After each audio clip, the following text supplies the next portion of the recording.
Всем привет! Сегодня мы продолжаем открывать бустеры из дисплея MTG Final Fantasy. И начиная с этого ролика, с левой стороны экрана будут отображаться 3 квеста, которые я поставил себе на открытие этого дисплея. А конкретно найти 20 карточек по Final Fantasy 16, 2 карточки с артами из Final Fantasy 16 и достать Traveling Chocobo. Буду рад вашему лайку и подписке, а пока приятного просмотра.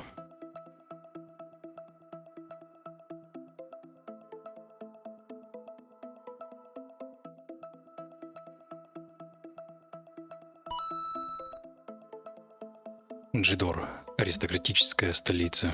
Рарная земля, которую можно сыграть как заклинание. Если сыграть эту карту как простую землю, то при повороте вы получите синюю ману. За 6 маны вы можете сыграть активную способность этой карты, называется Овертюр. Целевой оппонент сбрасывает половину своей библиотеки в кладбище с округлением в большую сторону. То есть, допустим, у вашего оппонента 53 карты, делим это число на 2 и получаем 26,5, округляем в меньшую сторону и получаем 26 карт, которые противник должен скинуть в свое кладбище. После использования этой карты в качестве заклинания, она изгоняется, но в дальнейшем ее можно разыграть как обычную землю.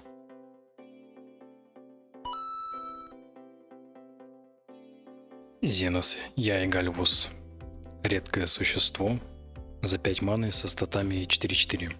Имеет способность «Мой первый друг». Когда Зенос выходит на поле боя, он выбирает существо оппонента. Затем до конца хода все существа, кроме Зеноса и выбранного существа, получают -2/-2 к статам. Когда выбранное существо покидает поле боя, Зенос трансформируется. В трансформированной форме он становится драконом Шинрю с полетом и статами 8-8. Выглядит как очень сильный финишер, тем более за 5 маны. Также у него есть способность, позволяющая выбрать врага при трансформации, и дополнительная способность Burning Chains. Ее суть в том, что когда выбранный вами оппонент проигрывает, вы выигрываете. Если вам не знаком мультиплеер в МТГ, то для вас наверняка способность звучит очень бредово. Ведь когда оппонент проигрывает, вы и так выигрываете. Однако эта способность полезна в командере. Она позволяет вам и вашему напарнику выиграть игру, убив только одного оппонента, вне зависимости от того, жив ли еще второй оппонент. Однако да, в одиночной игре 1 на 1 эта способность абсолютно бесполезна.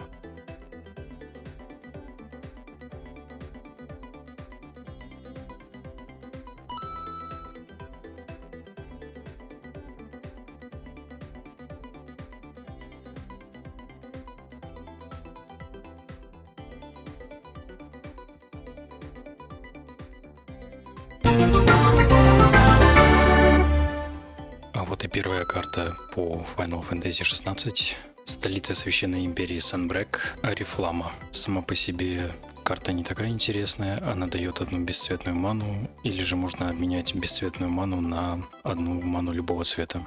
Также можно заплатить 2 маны, скинуть эту карту и взять другую карту. Айрис мы выбивали в прошлом видео, так что останавливаться на ней не буду.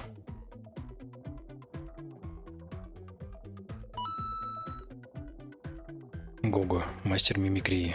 Легендарное существо за 3 маны со статами 2-4. Имеет интересную способность. Вы платите дважды X маны, тапаете Гого. Затем вы можете скопировать активированную или затриггеренную способность под вашим контролем X раз. Для этих копий вы можете выбрать новые цели, не обязательно те, которые были ранее. И эту способность нельзя скопировать, а также X не может быть равен нулю. То есть как это работает?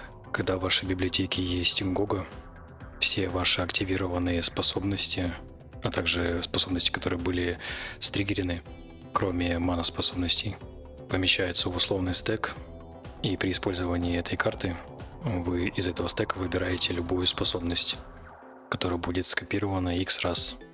Приведем конкретный пример.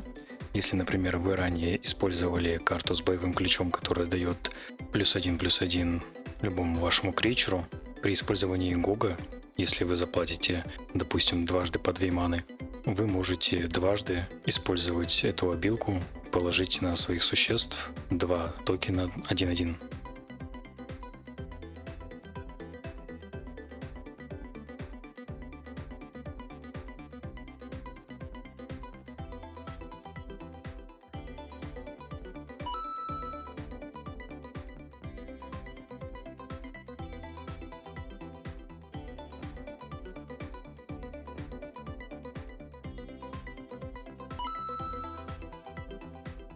Жертва Лоуи Соикса. Это у нас рарное инстант заклинание за 1 ману. Однако, чтобы его скастовать, нужно либо принести в жертву легендарное существо, либо доплатить еще 2 маны. Позволяет законтрить активированную способность, затриггеренную способность или нон-креатчер заклинание.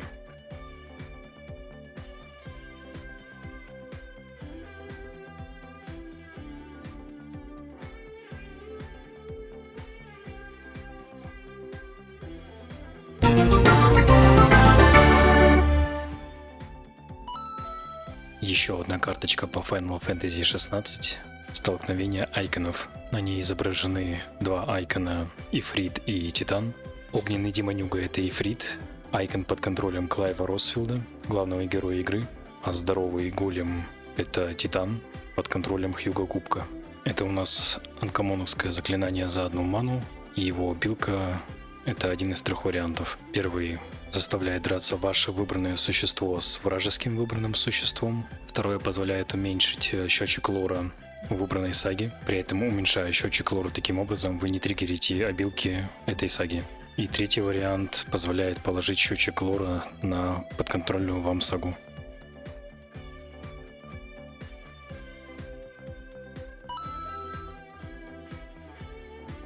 Раубахан.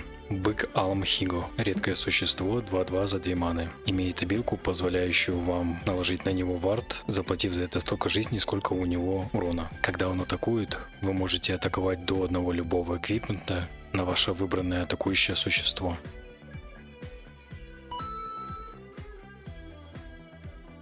Вперед к Кристальной башне.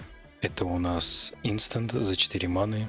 Редкий, имеет 4 эффекта, из которых нужно выбрать 2. Законтрить выбранный спелл, вернуть выбранный перманент в руку владельца, тапнуть всех существ под контролем оппонента или взять карту. Эта карта состоит не в основном сете, а в дополнительном True the Age. Лично мне нравится и сам арт, очень красиво, и эффект очень интересный. В принципе, карта выглядит очень ситуативной и очень полезной по игре.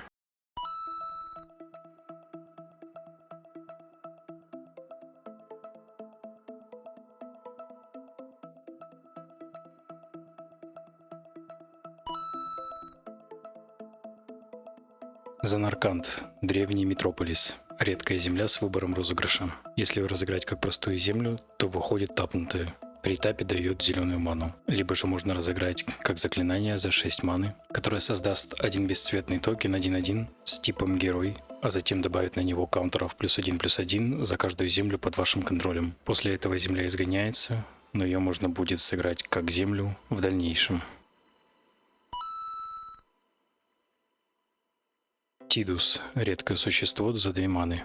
Имеет статы 1-3 и обилку стоимостью в 4 маны. Предвидьте 1 карту, затем раскройте 1 верхнюю карту в вашей библиотеке. Если это карта земли, положите ее на поле боя тапнутой, иначе возьмите карту. Ну и дополнительная механика партнера, но это для командора.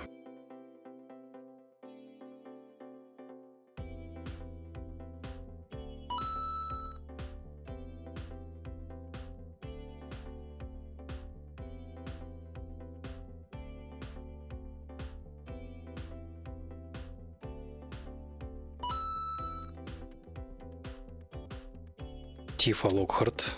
Редкое существо за 2 маны со статами 1-2. И способности у нее есть пробитие, а также оснащена механикой Landfall. Каждый раз, когда вы выводите на поле боя землю, сила Тифы удваивается до конца хода.